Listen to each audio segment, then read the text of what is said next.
All right, this is the one that I told you in the last one that I've been meaning to make for a while.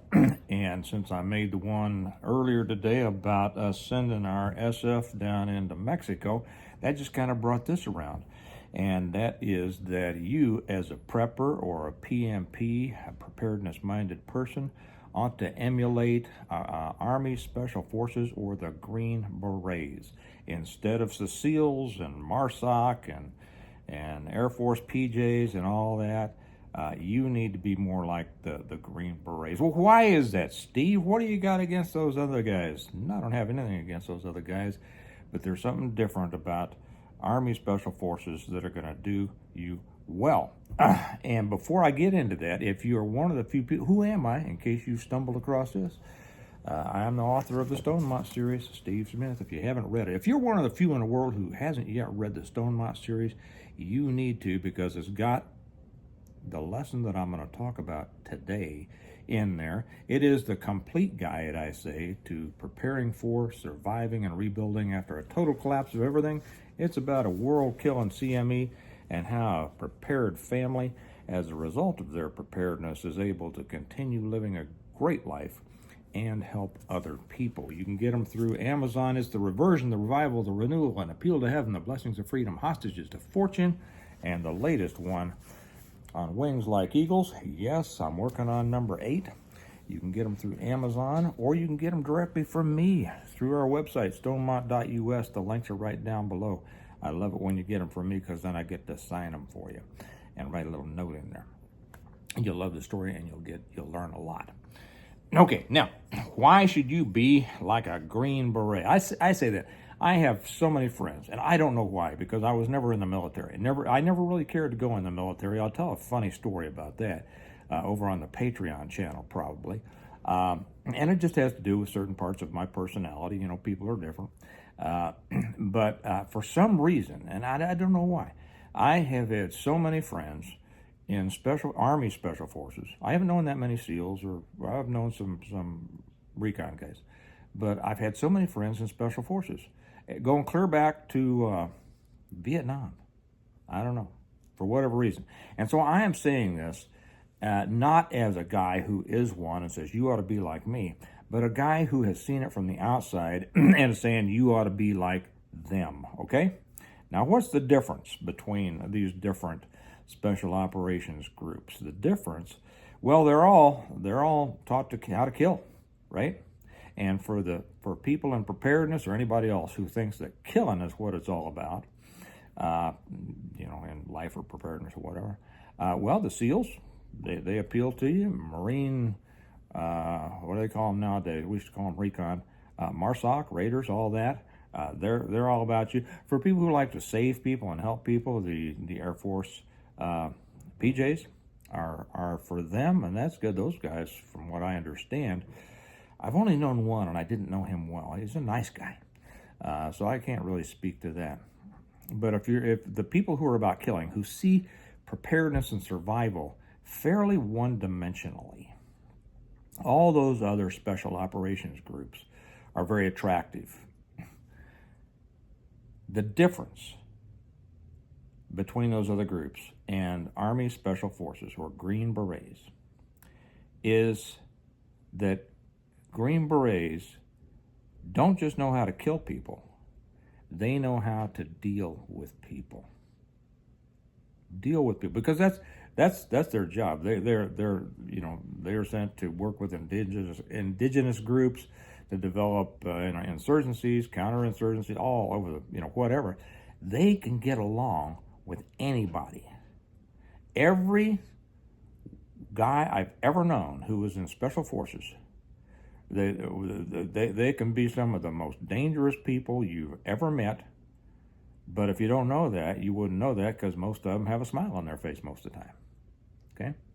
And they can get along with anybody.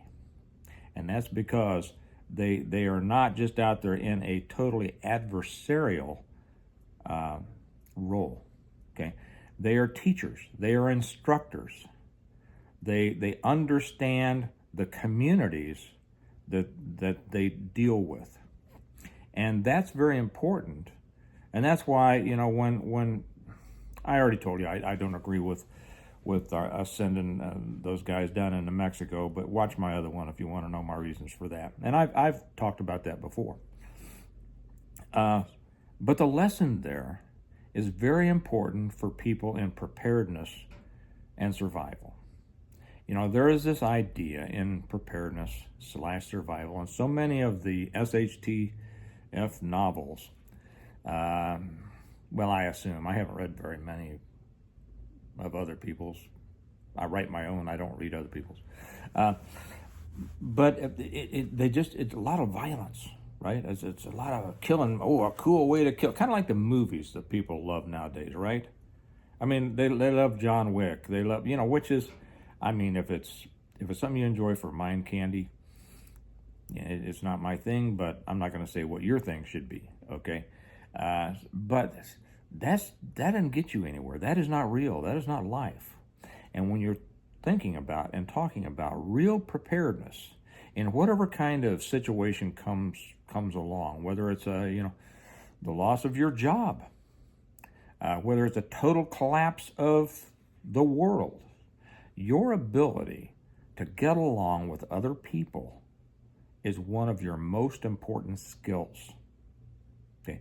Now, a lot of people will say, well, I'm just me and I'm not compromising my standards, my morals, I'm not saying you don't have to do that. That's kind of an excuse that a lot of people use by just, excusing the fact that they're hard to get along with. Yeah, I'm not going to compromise with these people. It's not a matter. It's about understanding. You don't have to compromise anything about yourself to just understand other people and where they're coming from and how then to deal with them. How do you approach somebody? How do you teach somebody? How do you help somebody? How do you stand against somebody? Okay? If you don't understand people, you're already fighting out of a hole.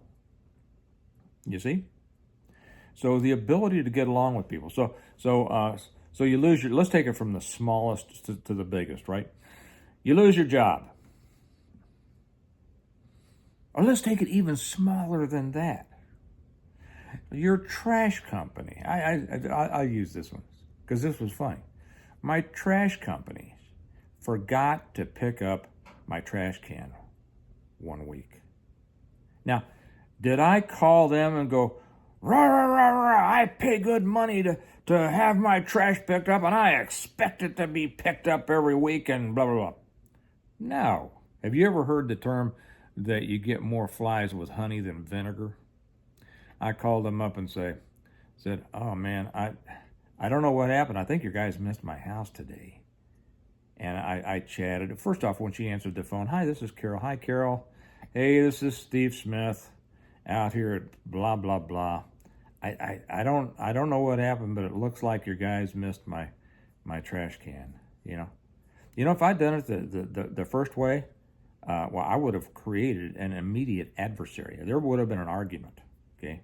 And then I might have got a little check mark next to my name from then on their pickup schedules. I did it the second way, and she's, what the reaction, oh, Mr. Smith, we are so sorry. We'll have a supervisor out there within an hour and pick up and empty your can, okay? Or let's go someplace else. You lose your job.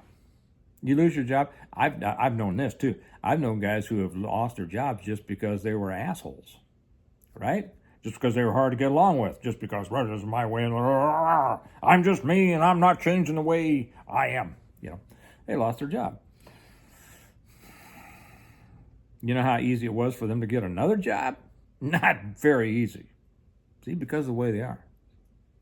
You lose your job because first off, if you can get along with people, you're not going to lose your job for a wrong reason. You might get laid off or something like that. And if you are able to get along with people and you are friendly and everything like this, guess what? You're going to know a lot of people. And if you just put it out there, oh man, yeah, I'm looking for another job. If you know anything, let me know. You'll have another job by tomorrow. And then when you go in there and you act right, you're going to do well in that next job. But let's see if the whole world collapses like in my books. if the whole world collapses, are you just going to immediately go out there with your gun and start killing people? Or, let's be a little bit more realistic. Are you just going to go there? You're going to batten down the hatches. You're going to put a gate across your road. You're going to threaten anybody that happens to come along, or are you going to be able to deal with them? First off, friendly doesn't mean you aren't very, very careful. You can be ready to kill somebody with a smile on your face, right? But you have to be able to deal with people. You have to be able to recognize, certain personalities. And not everybody, you don't deal with everybody the same way. But if you're just thinking about you, you're not going to recognize the difference in those personalities. See? And it's recognizing differences in other personalities that are going to give you kind of a head start on how to deal with them.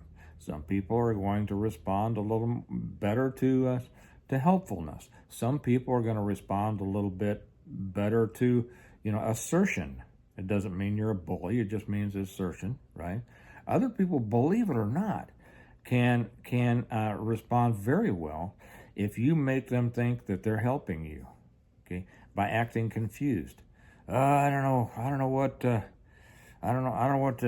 thing is here, but let me help you. You develop the ability to get along with a lot of different types of people. Most of you know that I spent a good time undercover narcotics and organized crime. One of the greatest things there, they're truly professional. The best undercover is the person who can get along well, fold in to the culture that's around them.